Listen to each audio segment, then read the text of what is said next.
Hi guys, welcome to my YouTube channel scary world. Guys, आज मैं the well movie की explanation करूंगी जो 2023 में रिलीज़ हुई थी। मूवी की स्टार्टिंग होती है 1993 में, जहां पर हम एक बस में एक लीजा नाम की लड़की को देखते हैं जो एक आर्ट रेस्टोरर थी और वो इटली के छोटे से गांव सांबूची में जा रही थी। लीजा के डैड एक बहुत बड़े और फेमस रेस्टोरेशन आर्टिस्ट थे और वो इटालियन आने वाले थे, लेकिन उसके डैड के पास और दूसरे प्रोजेक्ट भी थे, इसलिए वो अपनी जगह अपनी बेटी को इटालियन भेजते हैं एक पेंटिंग को रिस्टोर करने के लिए। तभी रास्ते में 3 लोग और बस में चढ़ते हैं जिनका नाम ट्रेसी, मेडिसन और टोनी था। मेडिसन और ट्रेसी बायोलॉजिस्ट थी और टोनी उनका इटालियन गाइडर था और वो लोग भी सांबूची जा रहे थे वहाँ के जंगलों के लोकल जानवरों पर रिसर्च करने। थोड़ी देर बाद रात हो जाती है और वो सांबूची पहुँच जाते हैं। थोड़ा चलने के बाद लीजा कहती है कि उसे टाउन के बीच में जाना है, जिस पर वो तीनों कहते हैं कि उन्हें दूसरी तरफ जाना है। लीजा उनसे कहती है कि वो होटल में रुकने वाली है, लेकिन वो तीनों कहते हैं कि वो जंगल में टेंट लगाकर वहीं रुकेंगे ताकि वो वहाँ के जानवरों की फुटेज ले सके। तभी लीजा कहती है कि अगर उनका काम खत्म हो जाए तो क्या वो घूमने चले। लीजा की बात सुनकर वो लोग राजी हो जाते हैं और कहते हैं कि कुछ दिनों में उनका काम खत्म हो जाएगा, जिसके बाद वो लोग घूमने चलेंगे। और ये कहकर वो सब अपने अपने रास्ते चले जाते हैं। उसके बाद सुबह हो जाती है और लीजा बस स्टॉप पर बैठकर बस का इंतजार करती है। तभी वहाँ पर एक मार्कस नाम का लड़का आता है और लीजा से कहता है कि यहाँ पर कोई बस नहीं आती है और वो लीजा से ये भी पूछता है कि उसे जाना कहाँ है, जिस पर लीजा कहती है कि उसे मालवीसी मेंशन में जाना है। जिसे सुनकर मार्कस कहता है कि वो भी उसी मेंशन की तरफ जा रहा है और अगर वो चाहे तो वो उसे वहाँ ले जा सकता है। लीजा उसके साथ जाने के लिए तैयार हो जाती है और वो पैदल इस मेंशन की तरफ जाने के लिए निकल जाते हैं। रास्ते में मार्कस लीजा को मेंशन की हिस्ट्री के बारे में बताता है और मार्कस उस मेंशन के पुराने ओनर के बारे में भी बताता है। बातें करते करते वो मेंशन पहुंच जाते हैं। लीजा काफी घबराई हुई होती है, जिसे देखकर मार्कस कहता है कि वो चिंता ना करे, उस घर की ओनर एमा एक अच्छी औरत है। तभी लीजा मार्कस से कहती है कि शायद वो उसे दोबारा मिले, जिस पर मार्कस कहता है कि वो दोनों मिलते रहेंगे क्योंकि उस मेंशन के सामने वो एक पब चलाता है जिसका वो ओनर है। उसके बाद लीजा मेंशन के अंदर जाती है जहाँ उसे मेंशन की ओनर एमा मिलती है। एमा लीजा को वो पेंटिंग दिखाती है जो उसे रिस्टोर करनी थी। उस पेंटिंग में बहुत ही मोटी कालिक जमी हुई थी। एमा लीजा से बताती है कि इस पेंटिंग में आग लग गई थी, जिस वजह से इस पेंटिंग का ये हाल हो गया, इस पर कालिक जम गई। पेंटिंग की कंडीशन देखकर लीजा कहती है कि ऐसी पेंटिंग को रिस्टोर करने के लिए 1 महीने से ज़्यादा टाइम लगता है, जिस पर एमा कहती है कि उसे इस पेंटिंग को 2 हफ्ते में रिस्टोर करना है क्योंकि उन्हें ये पेंटिंग लंदन के एक्सक्लूसिव ऑक्शन में लेकर जाना है। उसके बाद लीजा एमा से कहती है कि वो इसी कमरे में रुकेगी ताकि वो ज़्यादा से ज़्यादा टाइम इस पेंटिंग को ठीक करने में लगा सके। उसके बाद लीजा अपना काम स्टार्ट कर देती है। तभी उसे किसी के गाने की आवाज़ आती है। लीजा उस आवाज़ को फॉलो करते हुए टेरेस पर आती है जहाँ पर उसे एक 13 साल की लड़की दिखती है जो गाना गा रही थी। लीजा उसके पास जाती है, लेकिन तभी वो लड़की उसे देखकर अंदर भाग जाती है और ये देखकर लीजा को थोड़ा अजीब लगता है। उसके बाद रात हो जाती है और हम जंगल में टोनी को देखते हैं जो जंगल में माइक और कैमरा लगाकर अपने टेंट में आकर लेट जाता है। तभी उसे माइक में कुछ अजीब सी आवाज़ आती है, जिसका मतलब ये था कि उसके माइक के आसपास कोई है। टोनी टॉर्च लेकर जंगल में चेक करने जाता है और तभी वो वहाँ पर किसी को देखता है, जिसके बाद वो बहुत जोर से चिल्लाता है। टोनी की आवाज़ से मेडिसन और ट्रेसी जाग जाते हैं। मेडिसन देखती है कि टोनी अपने टेंट में नहीं है, जिसके बाद वो अकेले ही जंगल में उसे देखने चली जाती है और तभी मेडिसन को टोनी की कैप मिलती है जिस पर खून पड़ा होता है और ये देखकर मेडिसन चौंक जाती है और ट्रेसी के पास जाती है। इससे पहले मेडिसन ट्रेसी को कुछ बताती तभी पीछे से आकर कोई उसे पकड़कर ले जाता है और ये सब देखकर ट्रेसी डर जाती है और डरते हुए टेंट से बाहर निकलती है कि तभी कोई उसके सर पर मारकर उसे बेहोश कर देता है। उसके बाद हम मेडिसन को देखते हैं जिसे होश आता है और वो देखती है कि वो किसी जेल जैसे लॉकअप में बंद है और वहाँ पर और भी लॉकअप है जिनमें हम ट्रेसी और टोनी को भी देखते हैं और एक लॉकअप में एक आदमी भी था जो वहाँ पहले से था। तभी ट्रेसी और टोनी को भी होश आ जाता है और वो सब उस लॉकअप से बाहर निकलने की कोशिश करते हैं, लेकिन कोई फायदा नहीं था। उन्हें बहुत डर लग रहा था और उन्हें समझ नहीं आ रहा था कि वो कौन सी जगह है और उन्हें वहाँ कौन लेकर आया। उसके बाद हम लीजा को देखते हैं जो पेंटिंग में जी जान से काम कर रही थी और उसके काम देखकर एमा उससे काफ़ी खुश होती है। तभी एमा लीजा को उनके साथ डिनर करने को कहती है जहाँ वो उसे अपनी बेटी जूलिया से भी मिलवा देगी, जिस पर लीजा कहती है कि उसने उसकी बेटी को टेरेस पर देखा था और वो उसे देखकर भाग गई थी। तभी एमा कहती है कि उसकी बेटी जूलिया थोड़ी साय किस्म की है और वो लोगों से ज़्यादा बात नहीं करती है। उसके बाद वो तीनों बैठकर डिनर करते हैं और उसी दौरान लीजा जूलिया से पूछती है कि वो कौन सी क्लास में है, जिसे सुनकर जूलिया कोई जवाब नहीं देती है और वहाँ से उठकर चली जाती है। लीजा एमा से पूछती है कि क्या उसने कुछ गलत कहा, जिस पर एमा कहती है कि उसने कुछ गलत नहीं कहा। तभी एमा बताती है कि एक्चुअली उसकी बेटी जूलिया को सेवरल पर्सनालिटी डिसऑर्डर है और स्कूल में उसकी उम्र के बच्चों के साथ उसकी नहीं बनती। मतलब कि स्कूल में वो 13 साल की बच्ची की तरह बिहेव नहीं करती है, जिस वजह से उसने उसका स्कूल जाना बंद करवा दिया। उसके बाद दूसरी तरफ हम टोनी, ट्रेसी और मेडिसन को देखते हैं। वो लोग जहाँ पर कैद थे वहाँ बीचों बीच एक कुआं था। तभी वहाँ पर एक अजीब सा मोटा आदमी आता है जो बहुत ही अजीब था और उसने टोनी, ट्रेसी और मेडिसन को पकड़कर वहाँ कैद किया था। वो मोटा आदमी अपने साथ एक बकेट भी लाया था। टोनी, मेडिसन और ट्रेसी उसे देखकर उन्हें वहां से बाहर निकालने के लिए चिल्लाते हैं, लेकिन वो मोटा आदमी उन्हें अनसुना करता है और बकेट में रस्सी बांधकर कुएं में डालता है। इसी पे टोनी चिल्लाता है और उस मोटे आदमी को उल्टा सीधा बोलता है और उससे कहता है कि वो उसे लॉकअप से बाहर निकाले, लेकिन वो आदमी टोनी की नहीं सुनता है और बकेट को बाहर कुएं से निकालता है। जिसके बाद वो तुरंत टोनी के पास जाता है और उसका लॉकअप खोलता है। टोनी उसे मारता है, लेकिन उसकी मार का उस पर कोई असर नहीं होता है। जिसके बाद वो मोटा आदमी बहुत ही बुरी तरह से टोनी को मार मार कर अधमरा कर देता है। जिसके बाद टोनी रेंगता हुआ उससे बचने की कोशिश करता है, लेकिन तभी वो मोटा आदमी एक बड़ा सा नाइफ निकालकर टोनी के पीछे मारता है और उसके बाद टोनी को उठाकर उस कुएं में फेंक देता है।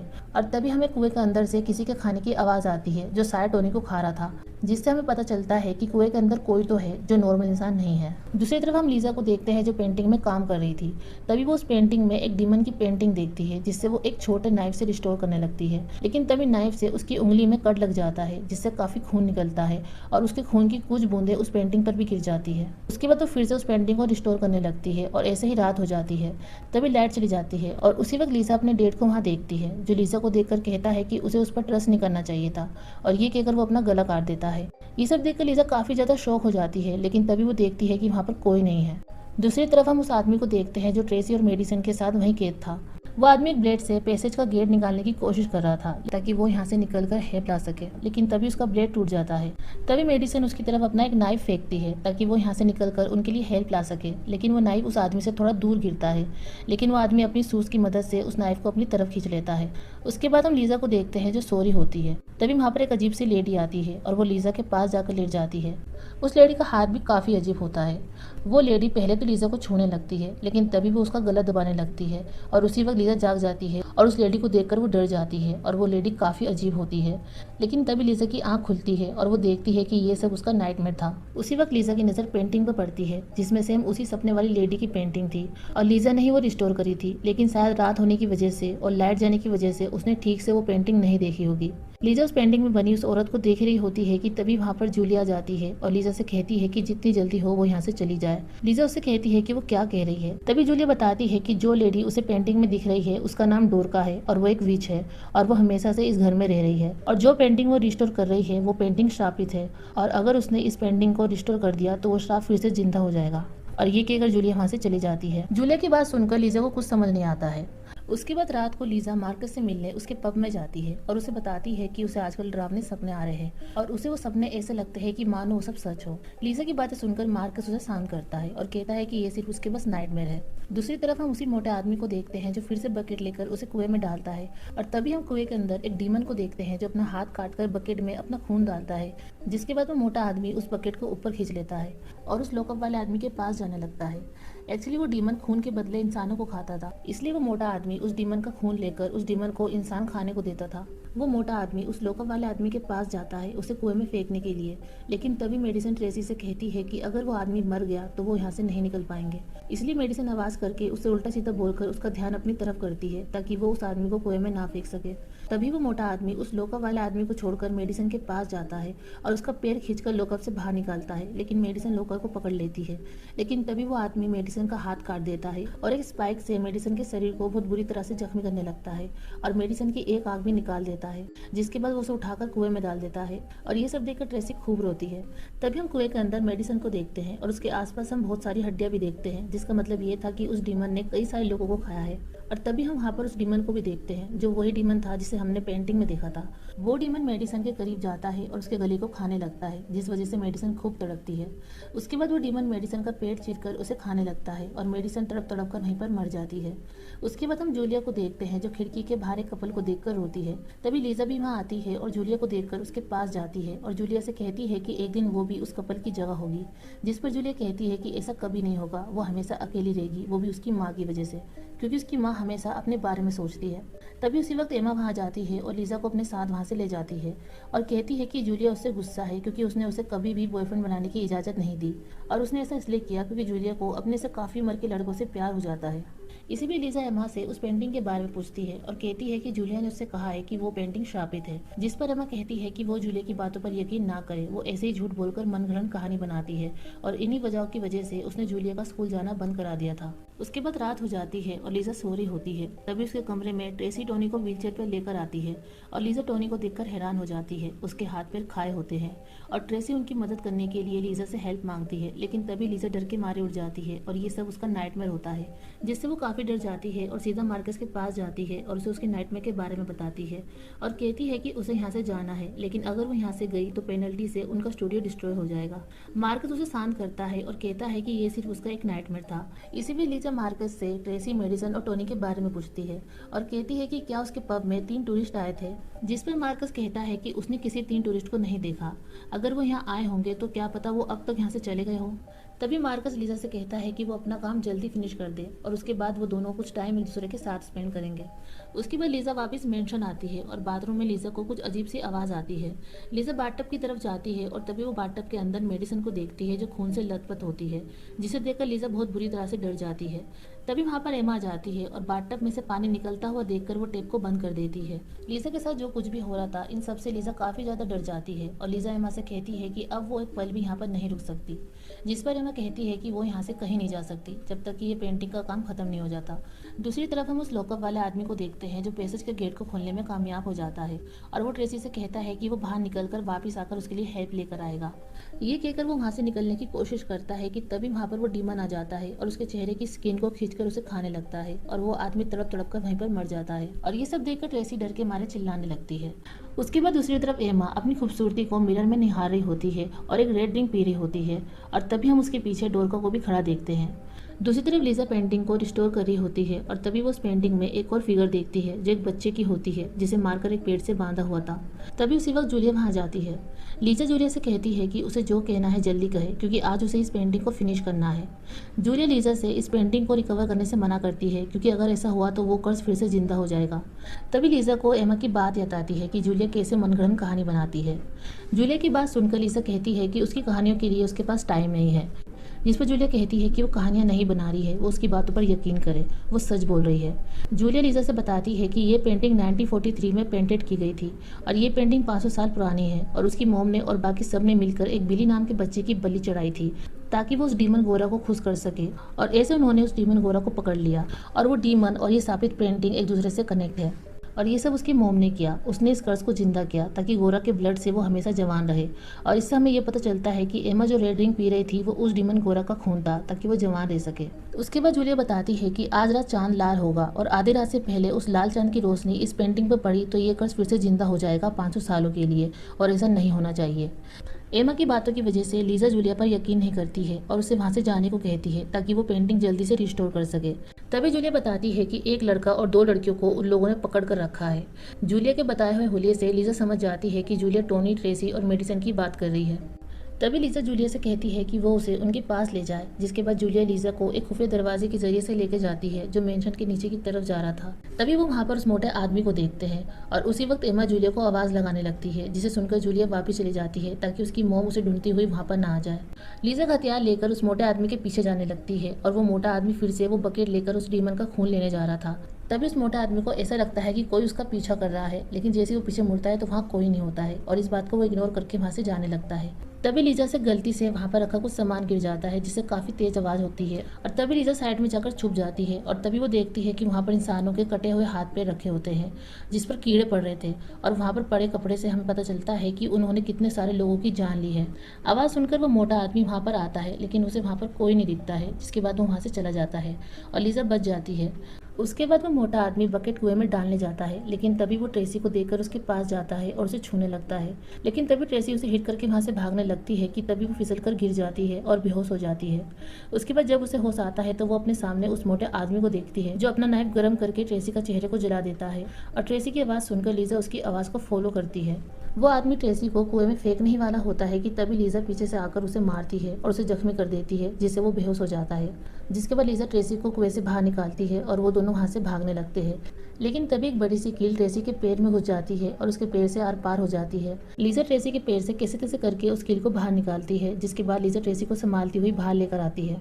तभी दूसरी तरफ उस मोटा आदमी को होश आ जाता है और वो देखता है कि वहाँ जो आदमी उसने कैद करके रखा था उसका लॉकअप खुला हुआ है। वो मोटा आदमी लॉकअप में जाता है और देखता है कि वो लॉकअप वाला आदमी मर चुका है और वहाँ पर वो उस पैसेज को खुला देखता है, जिससे उसे पता चलता है कि वो डीमन गोरा आज़ाद हो गया है। तभी वो अपने पीछे गोरा को देखता है, जिसके सामने वो अपने आप को सौंप देता है, क्योंकि उसे पता था कि वो गोरा से नहीं बच सकता। जिसके बाद गोरा उस आदमी को जिंदा खाने लगता है। दूसरी तरफ लीजा और ट्रेसी भागते हुए बाहर आ जाती है, लेकिन तभी वहाँ पर मार्कस आ जाता है, जिसे देखकर लीजा खुश होती है और उसे उनकी मदद करने को कहती है। लेकिन तभी मार्कस एक क्रॉसबो से ट्रेसी को शूट करता है और क्रॉसबो की एरो सीधा जाकर ट्रेसी के मुंह से आर पार हो जाती है। और मार्कस का ये रूप देखकर लीजा शॉक हो जाती है और वो समझ जाती है कि मार्कस भी एमा के साथ मिला हुआ है। मार्कस लीजा को उस पेंटिंग वाले कमरे में लेकर जाता है और तभी हम चांद को लाल होता हुआ देखते हैं। लीजा कमरे में जाती है, जहाँ पर हम एमा, डोरका और एक बूढ़े आदमी को देखते हैं। 12 बजने ही वाले होते हैं और एमा जल्दी से लीजा को उस पेंटिंग को रिस्टोर करने को कहती है। लीजा उस पेंटिंग को रिस्टोर करने लगती है और तभी लीजा उस पेंटिंग में एमा और मार्कस को भी देखती है, जिसका मतलब ये था कि 500 साल पहले मार्कस भी उनके साथ मिला हुआ था। उसी वक्त लीजा पेंटिंग में एमा के हाथ में एक पेज देखती है, जिसमें कर्ज के स्पेल लिखे हुए थे, जिसकी मदद से एमा ने उस डीमन गोरा को कंट्रोल किया और गोरा को पकड़कर इस पेंटिंग पर कर्ज कर दिया। और 500 सालों तक उन्होंने गोरा को स्पेल की मदद से कुएं में कैद कर दिया और वो मोटा आदमी उनके लिए काम करता था। उसके बाद जूलिया वहाँ पर आती है और पेंटिंग पर गैसोलीन फेंकती है और पेंटिंग को जलाने की धमकी देती है। एमा जूलिया से कहती है कि ये सब उसने सबके लिए किया, जिस पर जूलिया अपनी मोम से कहती है कि उसकी वजह से वो इतनी सेंचुरी तक एक 13 साल की उम्र में अटकी रह गई। एक्चुअली 500 साल पहले जब एमा ने जूलिया को गोरा का खून पिलाया होगा, तब वो 13 साल की छोटी बच्ची होगी और खून पीने की वजह से वो उसी उम्र में अटकी रह गई और उसकी पूरी लाइफ बर्बाद हो गई। और इसी वजह से कोई उसे डेट नहीं करता था, क्योंकि वो एक 13 साल की बच्ची दिख रही थी और कोई भी लड़का एक 13 साल की बच्ची से डेट नहीं करेगा। तभी एमा मार्कस को जूलिया को मारने के लिए कहती है, लेकिन तभी लीजा मार्कस की आंखों में डस्टिंग रिमूवल केमिकल फेंकती है, जिसके बाद एमा मार्कस से उसका क्रॉसबो लेकर लीजा को शूट कर देती है और वो मार्कस को उन्हें मारने को कहती है। मार्कस जैसे ही लीजा और जूलिया को मारने जाता है, तभी 12 बज जाते हैं और चांद लाल हो जाता है, लेकिन वो पेंटिंग पूरी तरह से रिस्टोर नहीं हो पाती है, जिस वजह से वो कर्ज खत्म हो जाता है और वो सब तड़प तड़प कर धीरे धीरे बूढ़े होकर राख बन जाते हैं और खत्म हो जाते हैं। उसके बाद जूलिया की भी धीरे धीरे एज बढ़ने लगती है। जूलिया अपने आप को मिरर में अडल होता हुआ देखती है, जिसे देखकर वो खुश होती है, क्योंकि वो 500 सालों से एक 13 साल की उम्र की बच्ची के रूप में अटकी रह गई थी। जूलिया भी धीरे धीरे बूढ़ी होकर राख में बदल जाती है। उसके बाद लीजा वहाँ से जाने लगती है कि तभी वहाँ पर वो डीमन गोरा आ जाता है और लीजा को देखकर वो उसके पास जाने लगता है। लीजा जल्दी से दरवाजा बंद कर देती है और एमा के हाथ में जो पेज था उसे अच्छी तरह से क्लीन करने लगती है, लेकिन तभी वो डीमन दरवाजा तोड़कर अंदर आ जाता है और लीजा के पास जाने लगता है। लेकिन तभी लीजा एमा के हाथ में जो पेज था उसमें लिखे हुए कर्ज के स्पेल को पढ़ने लगती है, जिससे वो डीमन रुक जाता है और लीजा के कंट्रोल में आ जाता है। लाल चांद की रोशनी पेंटिंग पर पड़ चुकी थी और पेंटिंग पूरी तरह से रिस्टोर हो चुकी थी और कर्ज के स्पेल बोलने की वजह से ये कर्ज फिर से 500 सालों के लिए स्टार्ट हो गया था।